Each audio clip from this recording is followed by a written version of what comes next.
Hello friends, how are you? कैसी पढ़ाई चल रही है? You must be applying lot of efforts. हाँ, तो इकोनॉमिक्स समझ में आ रहा है? So in this series know that sales revenue maximization I am going to explain you. कुछ लोगों को डाउट्स था कि ये टीआर घटता कैसे है भाई। टोटल रेवेन्यू तो हमेशा बढ़ते ही जाना चाहिए, अगर सेल बढ़ रहा है तो रेवेन्यू भी बढ़ रहा है। लेकिन after reaching certain level it goes down. तो इसे थोड़ा हम एक्सप्लेन करेंगे and I try to make it very clear for you, just like crystal clear. Okay, why does total revenue decreases after certain sales volume? तो इसमें क्या करते हैं हम लोग, दो एजम्पशन लेते हैं। एक तो हम सोचते हैं कि ऐसा मार्केट जो इम्परफेक्ट कंपटीशन, यानी मोनोपोली या मोनोपोलिस्टिक मार्केट है। मोनोपोली का मतलब only a single player is there, one seller is there and he is dominating the market. Or monopolistic means few number of competitors, I mean few numbers of companies are dominating the whole market, तो वो अपने से decide करते हैं कि price क्या होगा। तो ऐसा मार्केट जैसे कि पेट्रोलियम प्रोडक्ट में होता है, कार्टेल है, कुछ कंट्री ही डिसाइड करती है कि पेट्रोलियम प्रोडक्ट का क्या प्राइस होगा। हम्म। तो और डिमांड कर्व या average revenue curve is downward sloping. हाँ, ये इस तरह का मार्केट में क्या होता है, हम ये मानते हैं कि जैसे जैसे सप्लाई बढ़ता जाएगा उनका डिमांड घटता जाएगा।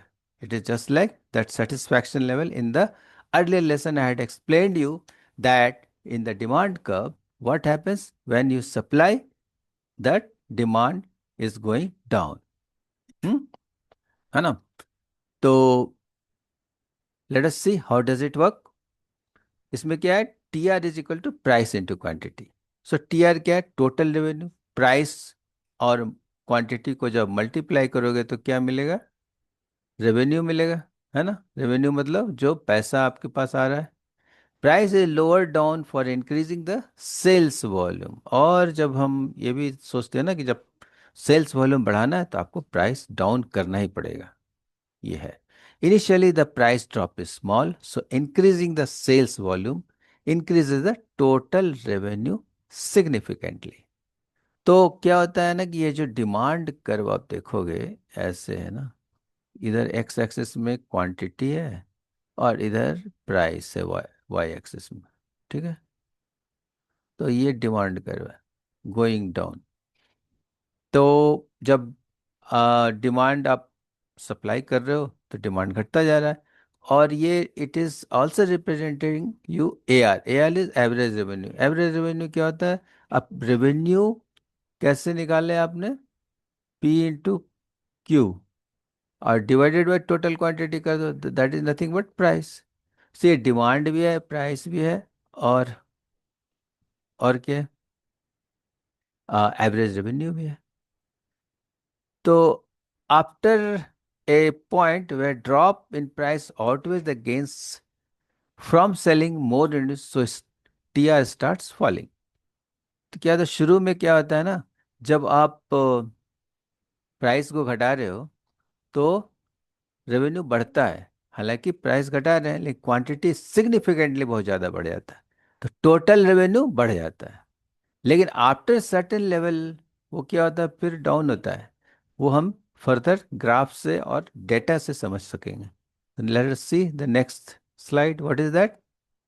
तो इसमें देखो क्या है, ये जो आप देख रहे हो ना, ये वाली कर्व है ना, ऊपर गया and then again it started going down. So this is nothing but total revenue. Hmm. तो total revenue after this point it is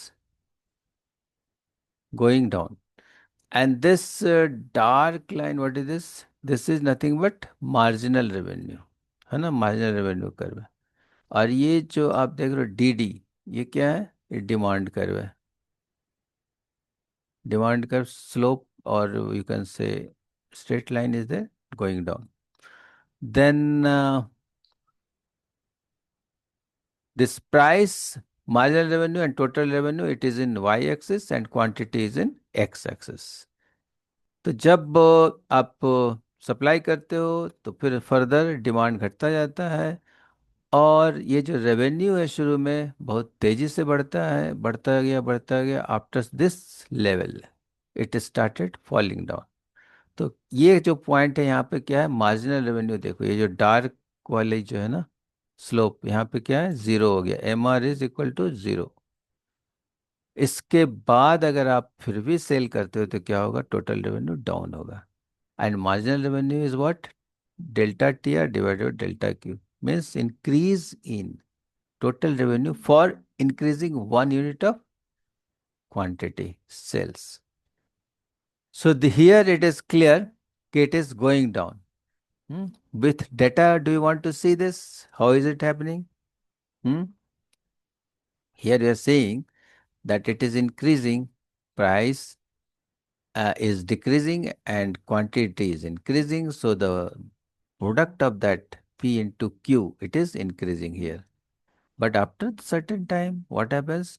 That it is decreasing. How is it happening? Let us see in this data. You are decreasing price. पहले 10 था, फिर 9 हुआ, फिर 8, 7, 6, 5, 4, और quantity भी 1 से 2, 2 से 3, 3 से 4, 4 से 5, 6, 7 गया। तो अब इन दोनों का जो प्रोडक्ट होगा वो TR होगा 10 into 1, है ना, 10 into 1 is 10, then 2 into 9 is 18, here 3 into 8 24, 28, 30 like this। तो मार्जिनल रेवेन्यू कितना हुआ, एक यूनिट सेल को बढ़ाने के लिए यहाँ पर क्या हुआ, 18 - 10 इज मार्जिनल रेवेन्यू, MR, है ना, इट इज 8।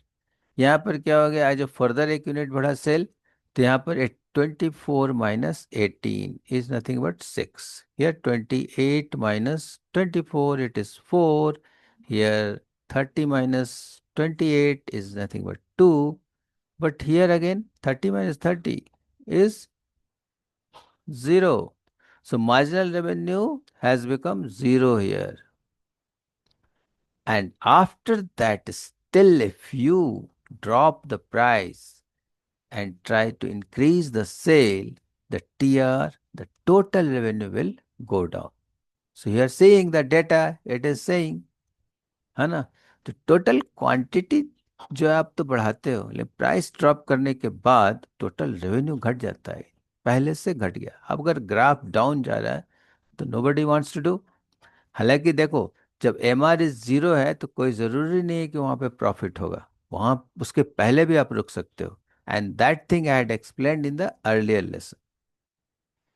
तो क्या हम यहाँ पे समझ में आया मेरे को, marginal revenue, marginal revenue is change in TR upon change in quantity. We have already seen per unit quantity change के लिए कितना total revenue बढ़ा। When MR is positive, TR is increased, that you have seen in the graph. When MR is 0, well, marginal revenue is 0, TR is at its maximum point. When MR is negative, TR starts decreasing. वो warning है, alert है, जहां MR 0 हुआ उसका बाद alert हो जाओ, अब मत आगे बढ़ो। So after the point MR 0, any additional unit sold reduces the total revenue. That is why the TR curve starts to fall. मुझे लगता है आप समझ में आ गई होगी बात, है ना। तो हमें बिजनेस में देखना है कि MR 0 अगर होता है तो उसके बाद तो किसी भी हालत में नहीं जाना है, उसके पहले भी आप स्टॉप कर सकते हो, क्योंकि आपको क्या चाहिए बिजनेस में, प्रॉफिट। प्रॉफिट नहीं तो बिजनेस नहीं, क्या। Thank you very much. How was the lesson? Please write in the comment box and give suggestion what more chapters you want I should take up. Thank you very much. I will come once again with a new topic very soon.